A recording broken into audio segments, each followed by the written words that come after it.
Good morning, guys. So last time we have studied the types of chemical reactions. We have done two types: combination reactions and decomposition reactions. Now we are moving on to the next type of chemical reaction, that is the displacement reaction. Okay. So let's see what is displacement reaction. What are displacement reactions? Those reactions in which a more active element displaces a less active element from its compound are called displacement reaction. देखो ऐसी reactions, displacement का मतलब ही होता है किसी की position लेना। तो जब कोई मोर एक्टिव एलिमेंट, कोई ज़्यादा ताकतवर ज़्यादा एक्टिव एलिमेंट किसी कमज़ोर एलिमेंट की जगह ले ले उसके कंपाउंड में से, उस तरह की रिएक्शंस को बोला जाएगा डिस्प्लेसमेंट रिएक्शंस। देखो अब एलिमेंट जो है बेसिकली दो तरह के होते हैं, एक होते हैं मेटल्स और एक नॉन मेटल्स। ठीक है, और भी अलग अलग टाइप्स हैं लेकिन बेसिकली मेटल्स और नॉन मेटल्स।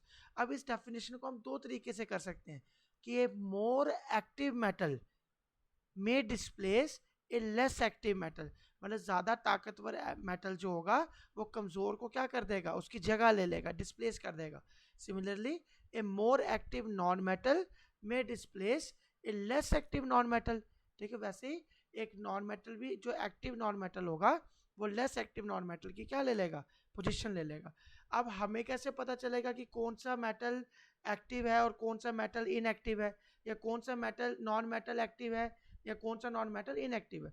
तो उसके लिए हमने क्या किया, एक इस तरह की एक सीरीज बना दी, एक लाइन में खड़ा कर दिया एलिमेंट्स को। The arrangement of metals in a vertical column, vertical column होता है अप टू डाउन, ऊपर से नीचे, in order of their decreasing reactivity is called as activity series या रिएक्टिविटी सीरीज। मतलब हमने एलिमेंट्स की रिएक्टिविटी के बेस पर कि भाई वो कितने ज़्यादा रिएक्टिव हैं, कितनी जल्दी वो रिएक्शंस करते हैं, उसके बेस पे हमने एलिमेंट्स को अरेंज कर दिया अप टू डाउन। ठीक है, और इस सीरीज को बोला जाता है एक्टिविटी सीरीज। में देखो इसको थोड़ा बड़ा करके दिखा रहा हूँ। अब इधर देखो, इस पर सबसे बड़ा जो सबसे मोस्ट रिएक्टिव एलिमेंट है, ये ऑब्जेक्टिव में भी आता है, वो सबसे मोस्ट रिएक्टिव एलिमेंट्स कौन सा है, पोटाशियम है। पोटाशियम का सिंबल होता है के। उसके बाद barium, calcium, sodium, magnesium and so on. ठीक है, और सबसे लीस्ट रिएक्टिव, ये भी पेपर में आता है, ये कौन है, प्लेटिनम है। Platinum is the least reactive and potassium is the most reactive element. समझाया आपको? अच्छा, अब देखो बीच में हाइड्रोजन है ना। अब हाइड्रोजन को हमने सेंटर मान लिया, हमने बोला metals lying above hydrogen are more active and hence they can displace hydrogen from acids और वाटर।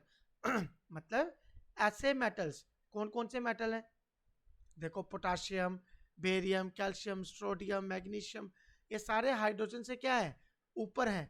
इसलिए ये सारे मेटल जो हैं हाइड्रोजन से रिएक्टिव हैं, हाइड्रोजन से ज़्यादा एक्टिव हैं। जहाँ कहीं भी इनको हाइड्रोजन दिखेगा ये हाइड्रोजन को क्या कर देंगे, रिप्लेस कर देंगे। समझा है ना। उसी तरह हाइड्रोजन के नीचे वाले एलिमेंट्स जो हैं, कॉपर है, मरकरी है, सिल्वर है, गोल्ड है, प्लेटिनम है, ये हाइड्रोजन से कम एक्टिव हैं। कम एक्टिव है इसलिए हाइड्रोजन को रिप्लेस नहीं करेंगे। आपको समझ आया? ऐसे मेटल्स, ऐसे एलिमेंट्स जो हाइड्रोजन से ऊपर हैं, वो हाइड्रोजन से एक्टिव हैं, उसको क्या कर देंगे, रिप्लेस कर देंगे। सिमिलरली ऐसे जो हाइड्रोजन से नीचे हैं वो उसको रिप्लेस नहीं कर पाएंगे। तो एक बेस्ट एग्जांपल से हम इसको समझ सकते हैं। ये देखो हमारे पास है आयरन सॉलिड स्टेट में, और हमारे पास है copper sulphate solution, CuSO4। Cu होता है कॉपर और SO4 होता है सल्फेट।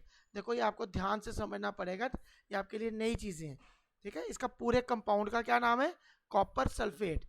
AQ का मतलब होता है इसको पानी में घोल दिया, एक्वस सोल्यूशन है। जब भी कॉपर सल्फेट को हम पानी में डिसॉल्व करते हैं ना, तो वो ब्लू कलर सोल्यूशन बन जाता है। कौन सा कलर बन जाता है, ब्लू कलर। अब देखो उस, मान लो हमारे पास एक बीकर है, बीकर में हमने पानी डाला, पानी में हमने कॉपर सल्फेट डाल दिया, अब वो सोल्यूशन कौन सा बन गया, ब्लू बन गया। अब मैंने उसमें क्या कर दिया, थोड़े से आयरन के पीस डाल दिए, मान लो मैंने नेल्स डाल दिए, किल डाल दिए उसमें। तो हम क्या देखते हैं, एक रिएक्शन हो जाती है जिसमें अब क्या बन जाता है, FeSO4। FeSO4 का नाम है फेरस सल्फेट। Fe है आयरन, आयरन को बोला जाता है फेरस, अब इसको फेरस क्यों बोला जाता है हम बाद में देखेंगे जब आने वाले लेक्चर्स में। और आगे SO4 क्या है, सल्फेट, समझाया। और कॉपर जो है वो बाहर निकल गया। आपने एक चीज नोट की, क्या हुआ, क्योंकि आयरन, अब इसको दोबारा से देखो, आयरन, ये आयरन है, ठीक है, और ये कॉपर है। आयरन ऊपर है ना कॉपर से, इसका मतलब आयरन कॉपर से ज्यादा एक्टिव है। तो आयरन क्या कर सकता है, कॉपर को रिप्लेस कर सकता है, उसकी पोजीशन ले सकता है। तो इस रिएक्शन में भी वही हुआ, आयरन ने कॉपर की पोजीशन ले ली। पहले कॉपर सल्फेट था, अब क्या बन गया, फेरस सल्फेट। इसका अब कैसे पता चला फेरस सल्फेट बन गया, क्योंकि इसका कलर कैसा हो जाता है, ग्रीन कलर हो जाता है। ये रिएक्शन समझ आई। Blue colour copper sulphate solution में जब हम आयरन डालते हैं तो वो चेंज हो जाता है green colour ferrous sulphate solution में। इन type of reaction more active iron has displaced less active copper metal. तो इस तरह की रिएक्शन को बोलेंगे डिस्प्लेसमेंट रिएक्शन। देखो इसके कुछ और भी एग्जांपल्स हम कर सकते हैं। जैसे ये देखो, अब हमारे पास जिंक है और हमने उसको सल्फ्यूरिक एसिड में डाल दिया, जिंक को डाल दिया सल्फ्यूरिक एसिड में। देखो टेबल दोबारा से, ये हमारे पास टेबल, ये देखो ये है जिंक, मैं बड़ा करके दिखा रहा हूँ, जिंक है, ये है हाइड्रोजन। अब जिंक रिएक्टिव है हाइड्रोजन से, तो ये हाइड्रोजन को क्या कर देगा, डिस्प्लेस कर देगा। देखो जिंक ने हाइड्रोजन को डिस्प्लेस कर दिया और बना दिया ZnSO4, जिंक सल्फेट, और ये हाइड्रोजन क्या हो गई, बाहर निकल गई। ये हाइड्रोजन जो